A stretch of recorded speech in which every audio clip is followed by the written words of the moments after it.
This is the little known story of how a well-intentioned but utterly shambolic man tried to create a unique motorcycle adventure. One that would allow him to celebrate 3 historic moments. All 3 of these taking place in 1953.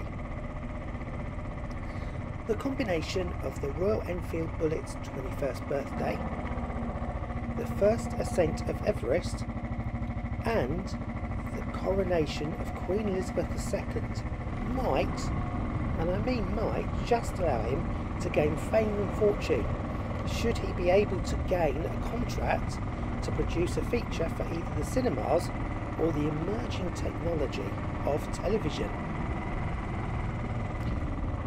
Although a keen motorcyclist, he'd been riding for some time as a dispatch rider during the war, he shunned TT glory, but coveted the prize that was celebrating endurance. It's called the Maud's Trophy. That was established in 1923 by George Pettit and awarded no more than once a year by the ACU.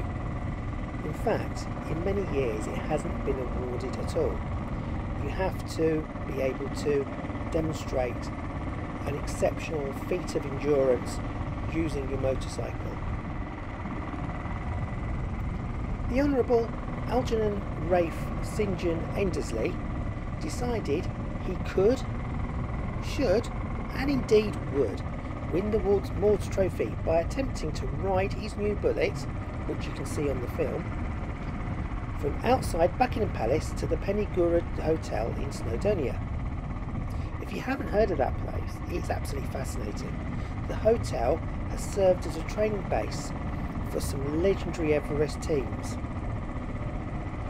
So much so that some might suggest it has gained a mythical status among climbers all over the world.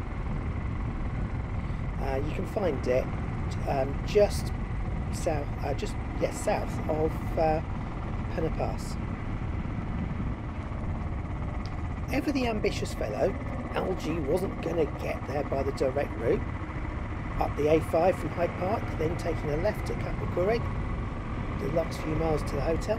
No, he wasn't going to do that. He would visit every stately home in England en route, only stopping for refreshments at these places. It didn't start too well, unfortunately. He was nearly arrested as he got lost. What he did was he turned off Whitehall into Downing Street. That was on his way to the palace. He hadn't even started, really. He had hoped to be greeted en route by many of the noble gentry, but this was not the case. He was served dead badger by one establishment, was shot at by 3, and was otherwise almost universally rebuffed.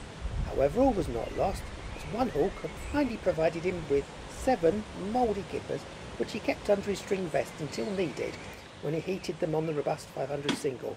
These, and river water, like we can see here, sustained him on his trip.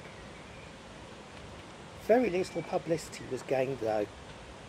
Despite him hiring 47 cameramen, riding in 3 charabancs and 6 Morris 10s, only this small amount of film that we can watch now exists.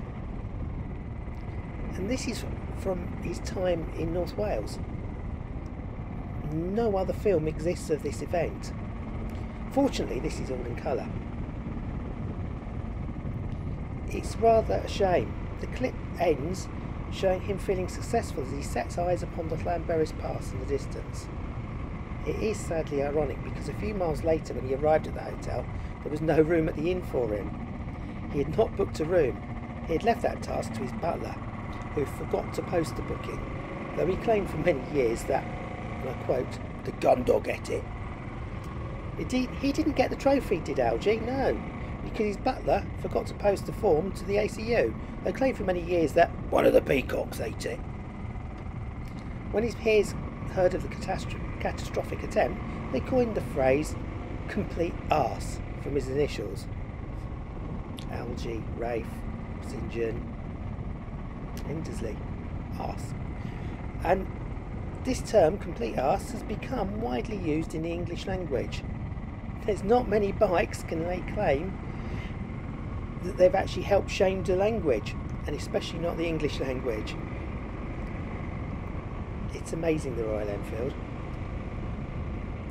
It is said though that these last hours spent between Bangor and Penny-Gurrad that we're watching here made a huge impact on LG, so much so that the reassuring and reliably rhythmic thump of the everlasting Royal Enfield single can still be heard in these parts today.